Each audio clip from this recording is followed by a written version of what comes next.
Our next speaker, first known as the entrepreneur of the personal computer revolution, was named by Time magazine as one of the 100 people who most influenced the 20th century, as well as one of the 100 most influential people of 2004, 2005, 2006, and again in 2007. Just think what you could have achieved if you had stayed here another 2 years.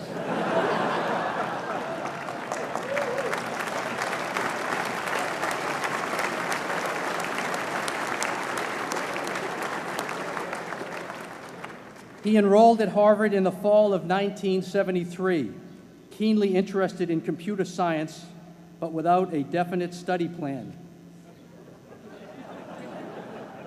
In between intense poker games at Radcliffe, he met his future business partner, Steve Ballmer, and he developed a version of the programming language BASIC for the first microcomputer, and co-authored and published a paper on algorithms with computer scientist Christos Papadimitriou.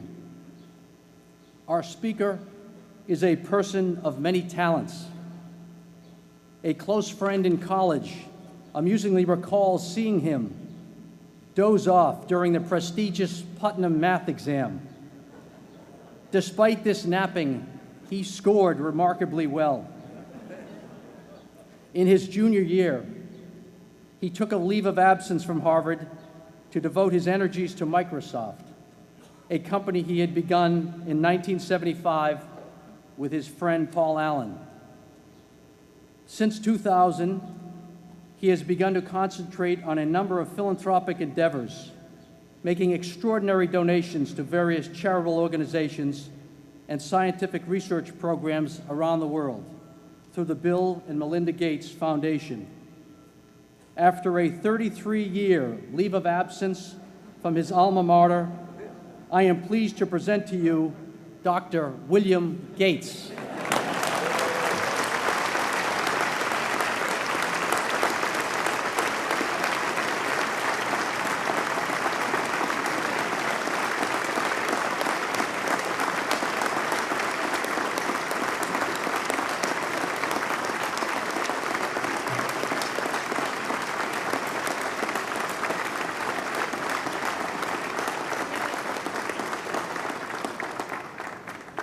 Thank you. President Bach, former President Rudenstein, incoming President Faust, members of the Harvard Corporation and the Board of Overseers, members of the faculty, parents, and especially the graduates. I've been waiting more than 30 years to say this. Dad, I always told you I'd come back and get my degree.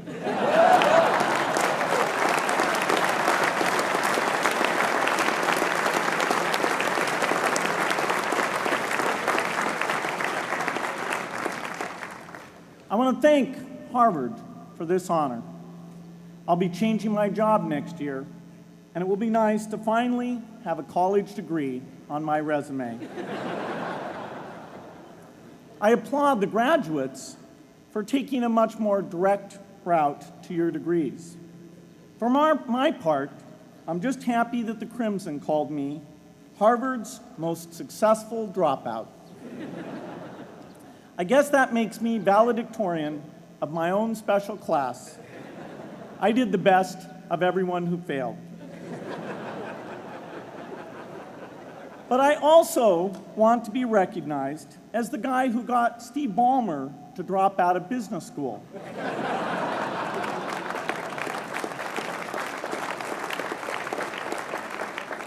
I'm a bad influence. That's why I was invited to speak at your graduation. If I'd spoken at your orientation, fewer of you might be here today.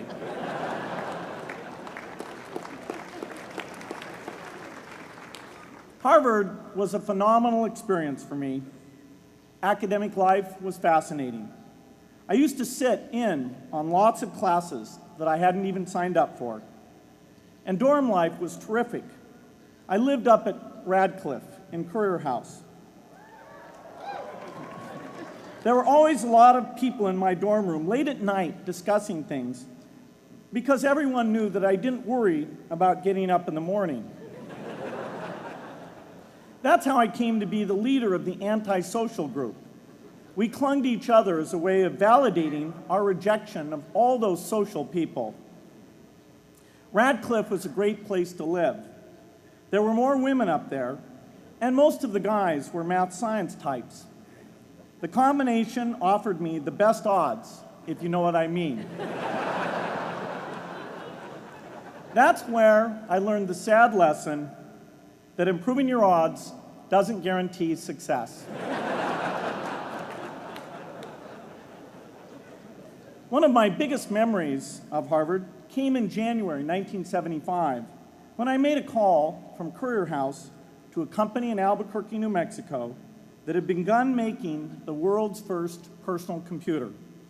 I offered to sell them software. I worried they would realize I was just a student in a dorm and hang up on me. Instead, they said, "We're not quite ready. Come see us in a month," which was a good thing because we hadn't written the software yet. From that moment, I worked day and night on the extra credit project that marked the end of my college education and the beginning of a remarkable journey with Microsoft.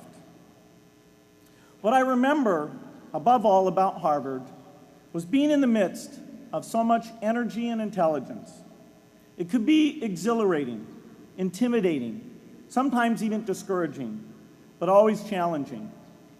It was an amazing privilege, and though I left early, I was transformed by my years at Harvard, the friendships I made, and the ideas I worked on. But taking a serious look back, I do have one big regret.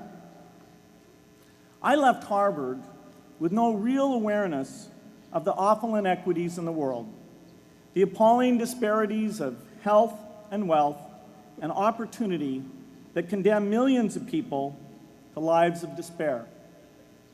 I learned a lot here at Harvard about new ideas in economics and politics. I got great exposure to the advances being made in the sciences. But humanity's greatest advances are not in its discoveries, but in how those discoveries are applied to reduce inequity.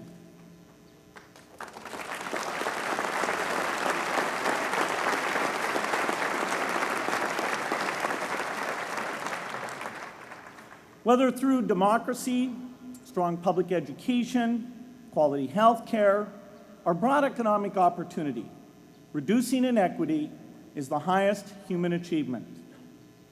I left campus knowing little about the millions of young people cheated out of educational opportunities here in this country. And I knew nothing about the millions of people living in unspeakable poverty and disease in developing countries. It took me decades to find out. You graduates came to Harvard at a different time. You know more about the world's inequities than the classes that came before. In your years here, I hope you've had a chance to think about how, in this age of accelerating technology, we can finally take on these inequities and we can solve them. Imagine, just for the sake of discussion, that you had a few hours a week and a few dollars a month to donate to a cause. And you wanted to spend that time and money where it would have the greatest impact in saving and improving lives. Where would you spend it? For Melinda and I, the challenge is the same. How can we do the most good for the greatest number with the resources we have?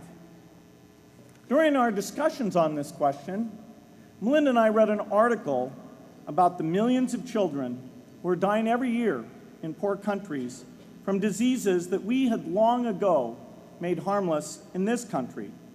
measles, malaria, pneumonia, hepatitis B, yellow fever.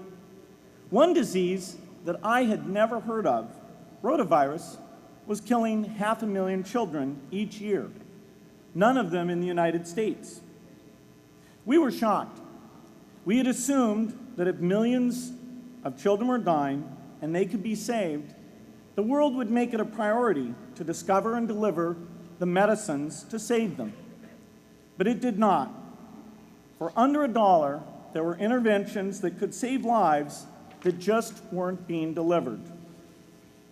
If you believe that every life has equal value, it's revolting to learn that some lives are seen as worth saving and others are not. We said to ourselves, this can't be true, but if it is true, it deserves to be the priority of our giving. So we began our work in the same way anyone here would begin it. We asked, how could the world let these children die? The answer is simple and harsh. The market did not reward saving the lives of these children, and governments did not subsidize it. So the children died because their mothers and fathers had no power in the market and no voice in the system. But you and I have both. We can make market forces work better for the poor if we can develop a more creative capitalism.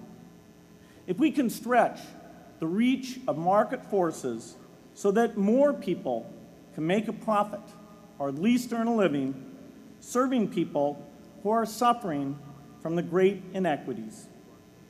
We can also press governments around the world to spend taxpayer money in ways that better reflect the values of the people who pay the taxes.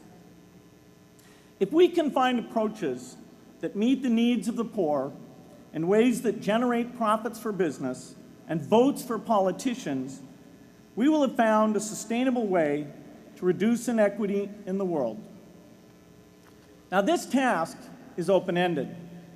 It can never be finished. But a conscious effort to answer this challenge can change the world. I'm optimistic that we can do this. But I talk to skeptics who claim there is no hope. They say, inequity has been with us since the beginning and will be with us until the end, because people just don't care. I completely disagree. I believe we have more caring than we know what to do with. All of us here in this yard, at one time or another, have seen human tragedies that broke our heart, and yet we did nothing, not because we didn't care, but because we didn't know what to do. If we had known how to help, we would have acted. The barrier to change is not too little caring. It is too much complexity. To turn caring into action, we need to see a problem, see a solution, and see the impact. But complexity blocks all three steps. Even with the advent of the internet and 24-hour news, it is still a complex enterprise to get people to truly see the problems. When an airplane crashes, officials immediately call a press conference. They promise to investigate, determine the cause, and prevent similar crashes in the future.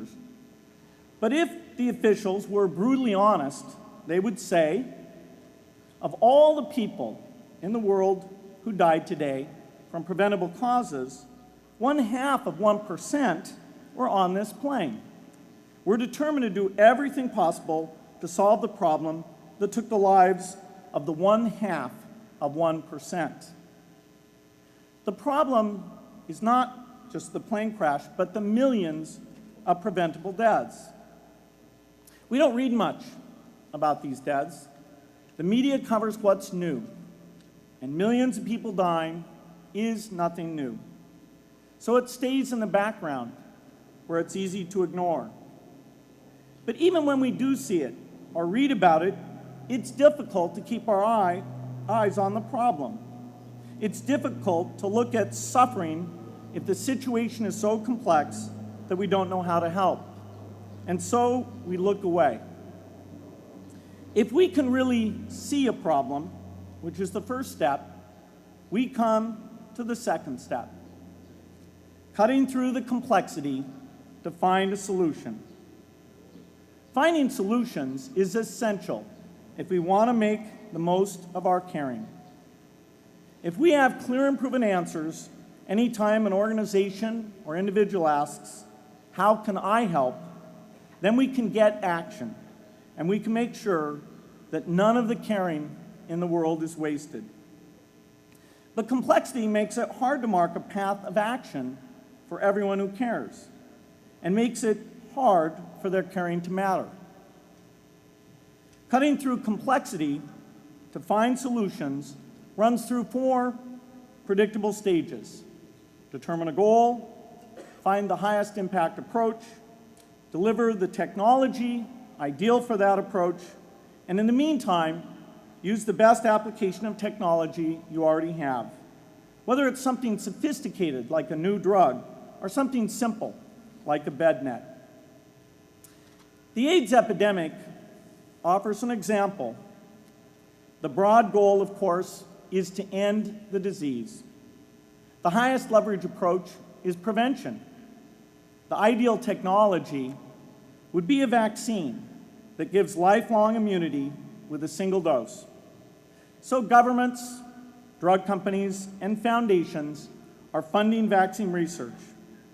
But their work is likely to take more than a decade. So in the meantime, we have to work with what we have in hand, and the best prevention approach we have now is getting people to avoid risky behavior. Pursuing that goal starts the 4-step cycle again. This is the pattern. The crucial thing is to never stop thinking and working, and never do what we did with malaria and tuberculosis in the 20th century, which is to surrender to complexity and quit. The final step, after seeing the problem and finding an approach, is to measure the impact of the work and to share that, success or failure, so that others can learn from the efforts. You have to have the statistics, of course. You have to be able to show, for example, that a program is vaccinating millions more children. You have to be able to show, for example, a decline in the number of children dying from the diseases.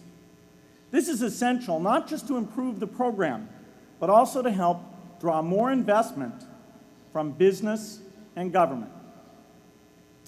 But if you want to inspire people to participate, you have to show more than numbers. You have to convey the human impact of the work so people can feel what saving a life means to the families affected. I remember going to the World Economic Forum some years back and sitting on a global health panel that was discussing ways to save millions of lives. Millions! Think of the thrill if you could save just one person's life, then multiply that by millions. Yet, this was the most boring panel I've ever been on. Ever. So boring, even I couldn't stand it. What made that experience especially striking was that I had just come from an event where we were introducing version 13 of some piece of software, and we had people jumping and shouting with excitement. I love getting people excited about software, but why can't we generate even more excitement for saving lives? You can't get people excited unless you can help them see and feel the impact.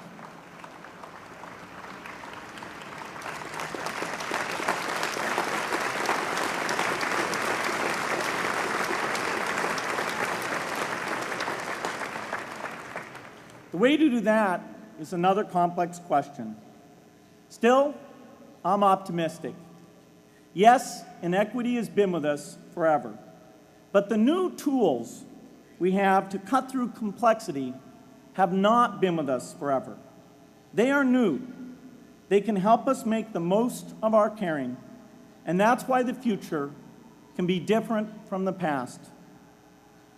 The defining and ongoing innovations of this age, biotechnology, the personal computer, and the internet, give us a chance we've never had before to end extreme poverty and end death from preventable disease.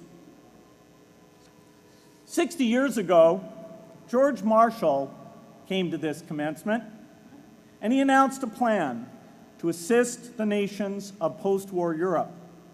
He said, I quote, "I think one difficulty is that the problem is one of such enormous complexity that the very mass of facts presented to the public by press and radio make it exceedingly difficult for the man in the street to reach a clear appraisement of the situation. It is virtually impossible at this distance to grasp at all the real significance of the situation." 30 years after Marshall made his address, which was 30 years ago, as my class graduated without me, technology was emerging that would make the world smaller, more open, more visible, less distant. The emergence of low-cost personal computers gave rise to a powerful network that has transformed opportunities for learning and communicating. The magical thing about this network is not just that it collapses distance and makes everyone your neighbor. It also dramatically increases the number of brilliant minds we can bring in to work together on the same problem. And it scales up the rate of potential innovation to a staggering degree. At the same time, for every person who has access to this technology, 5 people don't. That means many creative minds are left out of this discussion. Smart people with practical intelligence and relevant experience who don't have the technology to hone their talents or contribute their ideas to the world. We need as many people as possible to gain access to this technology because these advances are triggering a revolution in what human beings can do for one another. They are making it possible, not just for national governments, but for universities, corporations, small organizations, and even individuals to see problems, see approaches, and measure the impact of their efforts to address the hunger, poverty, and desperation George Marshall spoke of 60 years ago.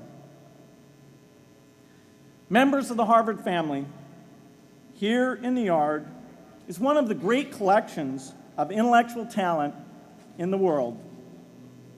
For what purpose? There is no question that the faculty, the alumni, the students, and the benefactors of Harvard have used their power to improve the lives of people here and around the world. But can we do more? Can Harvard dedicate its intellect to improving the lives of people who will never even hear its name?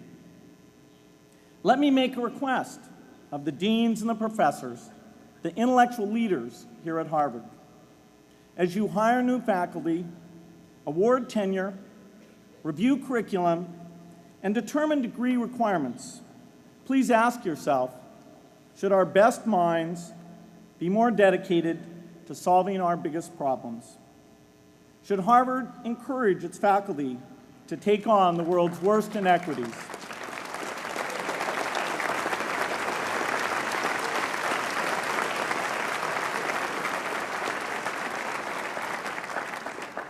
Should Harvard students know about the depth of global poverty, the prevalence of world hunger, the scarcity of clean water, the girls kept out of school, the children who die from diseases we can cure?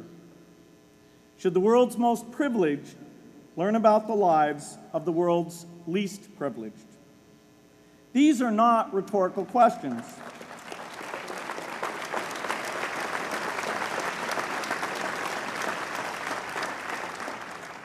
You will answer with your policies.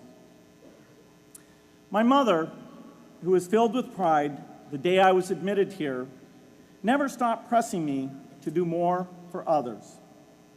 A few days before I was married, she hosted a bridal event at which she read aloud a letter about marriage that she had written to Melinda. My mother was very ill, with cancer at the time, but she saw one more opportunity to deliver her message, and at the close of the letter she said, "From those to whom much is given, much is expected."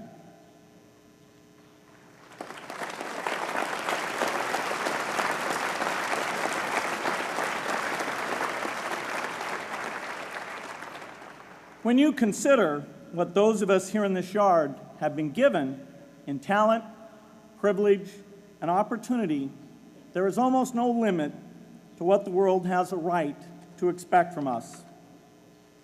In line with the promise of this age, I want to exhort each of the graduates here to take on an issue, a complex problem, a deep inequity, and become a specialist on it.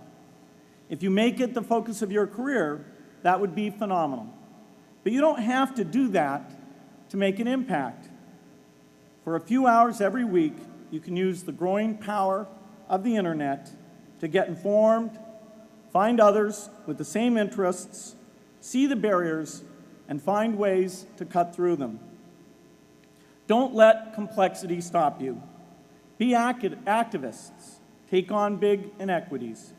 I feel sure it will be one of the great experiences of your lives. You graduates are coming of age in an amazing time. As you leave Harvard, you have technology that members of my class never had. You have awareness of global inequity, which we did not have.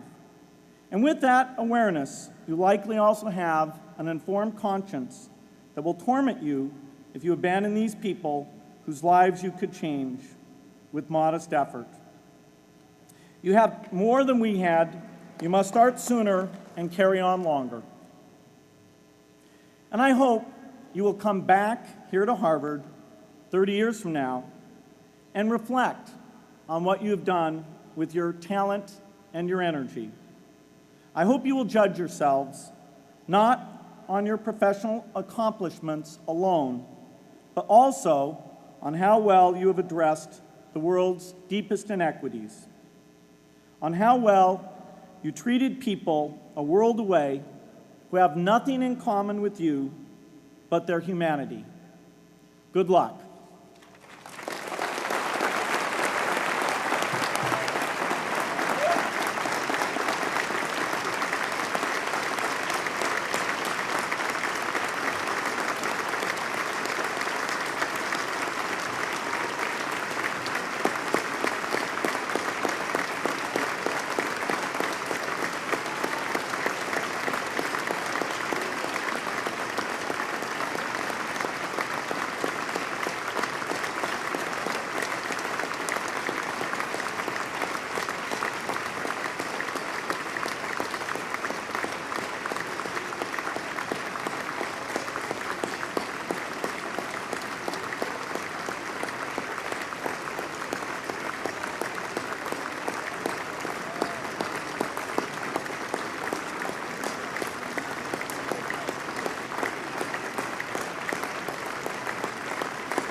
Thank you, Dr. Gates, for that important message.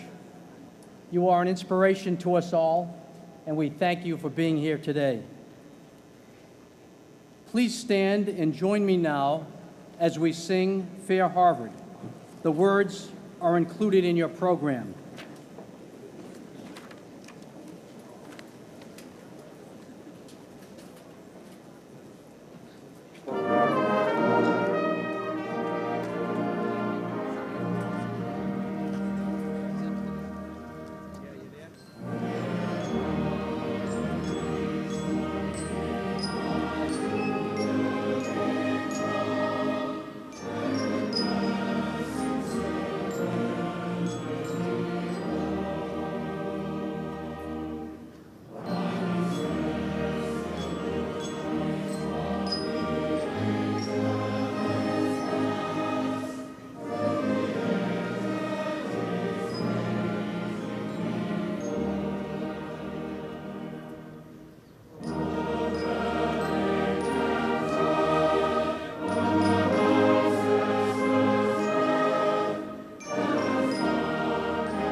On behalf of the Harvard Alumni Association, I give a warm welcome and congratulations to the class of 2007.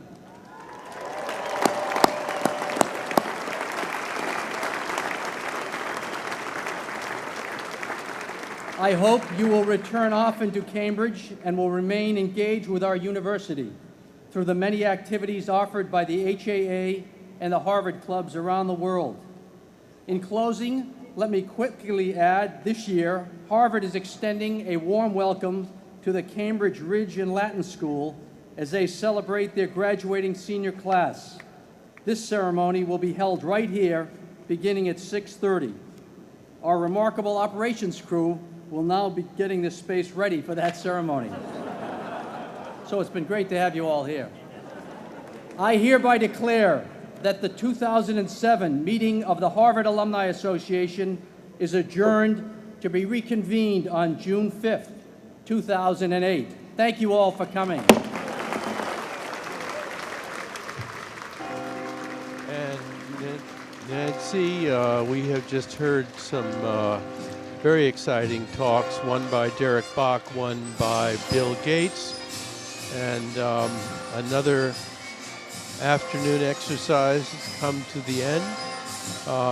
Tell me your impressions. Well, Bill Gates' speech was in keeping with President Clinton's charge to the senior class yesterday to go out, use the intellect, the intelligence, the education that you have had here at Harvard to make the world a better place. Bill Gates talked about his own journey from chairman of Microsoft to thinking about how to give back to the world, and his journey with his wife to discover that diseases are in fact eradicable in our lifetimes. And he and his wife are on a mission to work to eliminate the diseases of malaria, measles, rotavirus, which, as he said, kills millions of people, tuberculosis.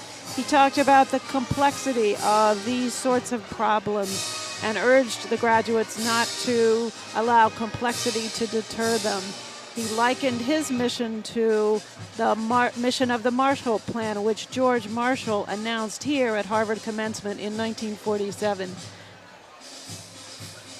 And he urged the graduates to make the world a better place, even if it was only in their spare time. And with that ringing message, we bring to a close this annual afternoon exercises at Harvard Yard in the Tercentenary Theater. Glad to have had you here and hope you've enjoyed it as much as all of the people in this wonderful theater did. Thank you, and until next year, farewell.